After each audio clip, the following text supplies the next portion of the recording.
نحمده ونصلي على رسوله الكريم اما بعد طلب العلم کورس چل رہا ہے۔ آج طلب العلم کورس کا چوتھا سبق سماعت فرما لیں۔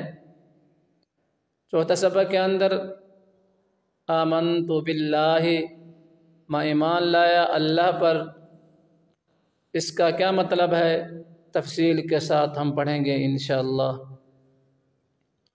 چلیں سبق شروع کر لیتے ہیں۔ ہر مومن مسلمان کے لیے ضروری ہے کہ اللہ رب العزت کے بارے میں یہ عقیدہ رکھے کہ خدا تعالی ایک ہے، وہ تنہا ہے، وہ یکتا ہے، وہ اکیلا ہے، اس کی ذات میں بھی کوئی شریک نہیں اور نہ ہی اس کی صفات میں سے کوئی شریک ہے۔ اللہ رب العزت ذات میں بھی ایک ہے، اللہ رب العزت صفات میں بھی ایک ہے، ذات میں بھی کوئی شریک نہیں اور صفات میں بھی کوئی شریک نہیں۔ دلیل اللہ رب العزت قرآن پاک میں ارشاد فرماتے ہیں، قل هو اللہ احد، اے پیغمبر آپ فرما دیجئے اللہ ایک ہے۔ ایک دوسری جگہ اللہ رب العزت ارشاد فرماتے ہیں وَإِلَٰهُكُمْ إِلَٰهٌ وَاحِدٌ، یعنی تمہارا معبود صرف ایک اللہ ہی ہے۔ اللہ رب العزت کے بارے میں یہ بھی عقیدہ ہونا چاہیے، وہ بے نیاز ہے، وہ کسی کا محتاج نہیں، ساری مخلوق اس کے محتاج ہے، وہ کسی کا محتاج نہیں۔ اللہ الصمد، اللہ بے نیاز ہے۔ دوسری جگہ اللہ رب العزت ارشاد فرماتے ہیں یا ایھا الناس انتم الفقراء الی اللہ، اے لوگو تم سب اللہ کے محتاج ہو، وہ الغنی، وہ بے نیاز ہے، وہ کسی کا محتاج نہیں ہے۔ اور اسی طرح اللہ رب العزت کے بارے میں یہ عقیدہ ہو، نہ ہی اس کو کسی نے جنا ہے اور نہ اس سے کوئی پیدا ہوا ہے، لم یلد ولم یولد، نہ اس نے جنا اور نہ وہ جنا گیا۔ مطلب یہ ہے اللہ رب العزت کا کوئی نسب نہیں ہے، نہ اس کا باپ ہے، نہ بیٹا ہے، نہ بیٹی ہے اور نہ ہی بیوی ہے، وہ ان تمام تعلقات سے پاک ہے،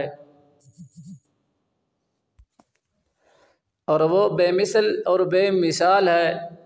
وَلَمْ يَكُنْ لَهُ كُفُوًا أَحَدٌ، اور نہیں ہے اس کا کوئی ہمسر، لَيْسَ كَمِثْلِهِ شَيْءٌ۔ اور یہ بھی عقیدہ ہونا چاہیے اللہ رب العزت کے بارے میں تمام جہانوں کا مالک، ساری کائنات کو اللہ رب العزت نے پیدا کیا ہے، پہلی بار پیدا کیا، اور پیدا جب کیا کسی سے مشورہ نہیں کیا، جو چاہتا ہے کرتا ہے، فعال لما یرید۔ اور پیدا کرنے کے بعد پھر ان کو سنبھالنے والا صرف اللہ رب العزت کی ذات ہے۔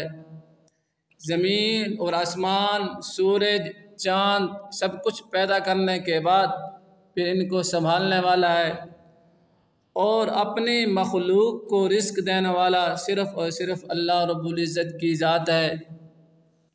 قرآن پاک میں اللہ رب العزت ارشاد فرماتے ہیں وَمَا مِن دَابَّةٍ فِي الْأَرْضِ إِلَّا عَلَى اللَّهِ رِزْقُهَا وَيَعْلَمُ مُسْتَقَرَّهَا وَمُسْتَوْدَعَهَا، اور اپنی مخلوق کو کھلاتا ہے، پلاتا ہے، عطا کرتا ہے، رزق دیتا ہے، لیکن وہ خود ان چیزوں سے پاک ہے۔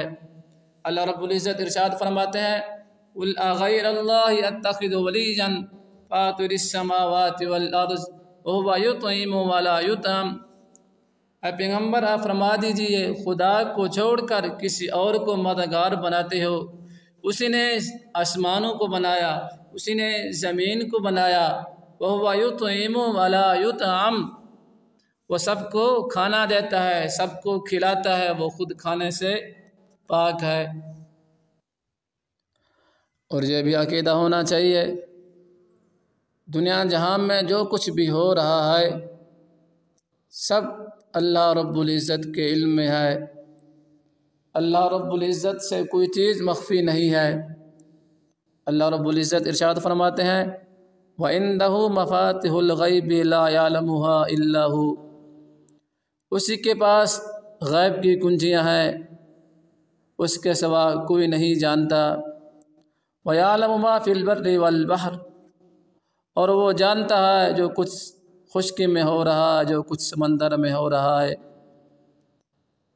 وَمَا تَسْقُطُ مِنْ وَرَقَةٍ إِلَّا يَعْلَمُهَا وَلَا حَبَّةٍ فِي ظُلُمَاتِ الْأَرْضِ وَلَا رَطْبٍ وَلَا يَابِسٍ إِلَّا فِي كِتَابٍ مُبِينٍ، کسی درخت کا کوئی پتا نہیں گرتا جس سے وہ باخبر نہ ہو، جس کو وہ جانتا نہ ہو، اور نہ ہی زمین کے اندھیروں میں کوئی دانہ ایسا ہے جو اس کے علم میں نہ ہو۔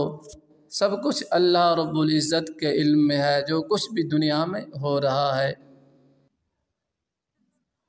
اور یہ بھی عقیدہ ہو اپنی مخلوقات میں سے کسی کے ساتھ سختی کا ارادہ فرماتے ہیں تو کوئی اس کو رد نہیں کر سکتا، اور اگر اللہ رب العزت بھلائی کا ارادہ فرماتے ہیں تو اس کو بھی اس کے فضل کو کوئی رد نہیں کر سکتا۔ تکلیف پہنچانا چاہیں تو کوئی اس کو رد نہیں کر سکتا، اسی طرح اگر بھلائی کا ارادہ فرمانا چاہیں تو کوئی بھی اس کو رد نہیں کر سکتا۔ اللہ رب العزت ارشاد فرماتے ہیں وَإِن يَمْسَسْكَ اللَّهُ بِضُرٍّ فَلَا كَاشِفَ لَهُ إِلَّا هُوَ، اگر اللہ رب العزت تکلیف دینے کا، سختی کا معاملہ فرماتے ہیں تو کوئی اس کو رد نہیں کر سکتا۔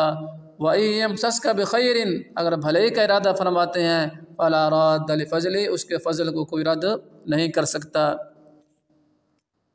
اور یہ بھی یاد رہے اللہ رب العزت کی ذات کسی پر ظلم نہیں کرتی، وہ ظلم سے پاک ہے، وہ تمام عیبوں سے پاک ہے۔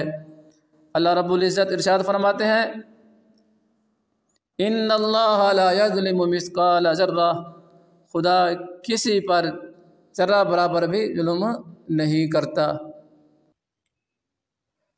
وہ سچا ہے۔ اللہ رب العزت کے بارے میں یہ بھی عقیدہ ہو وہ سچا ہے، وہ جھوٹ نہیں بولتا۔ قرآن پاک میں اللہ رب العزت ارشاد فرماتے ہیں اللہ لا الہ الا ہو لیجمعنکم الی یوم القیامۃ لا ریب فیہ ومن اصدق من اللہ حدیثا، خدا سے بڑھ کر بات کس کی سچی ہو سکتی ہے۔ اور یہ بھی عقیدہ ہو اللہ رب العزت تمام عیبوں سے پاک ہیں، وہ مخلوق جیسے ہاتھ، پاؤں، ناک، کان، شکل و صورت سے بھی پاک ہیں، یعنی مخلوق جیسے ہاتھ، پاؤں، مخلوق کے جیسے ہاتھ ہوتے ہیں، پاؤں ہوتے ہیں، ناک ہوتا ہے، کان ہوتا ہے، ایک شکل و صورت ہوتی ہے، ایک شکل ہوتی ہے، صورت ہوتی ہے، ان تمام چیزوں سے اللہ رب العزت کی ذات پاک ہے۔ اور اللہ رب العزت ہی نے موت اور حیات کو پیدا کیا ہے، الذی خلق الموت والحیات۔ بس بات کو ختم کرتے ہیں، 2-3 باتیں سن لیں، 2-3 عقیدے۔ اللہ رب العزت کی ذات بڑی قدرت والی ہے اور بڑی ہی طاقت والی ذات ہے۔ اللہ لطیف بعبادہ یرزق من یشاء وہو القوی العزیز، اور وہی ذات مختار کل ہے، یعنی دنیا جہاں میں سب اختیارات صرف اللہ رب العزت کے ذات کے پاس ہیں۔ مخلوقات میں سے کوئی مخلوق مختار کل نہیں ہے، اور جہاں کہیں بھی تم ہوتے ہو وہیں اللہ رب العزت کی ذات تمہارے ساتھ ہوتی ہے، وَهُوَ مَعَكُمْ أَيْنَمَا كُنْتُمْ۔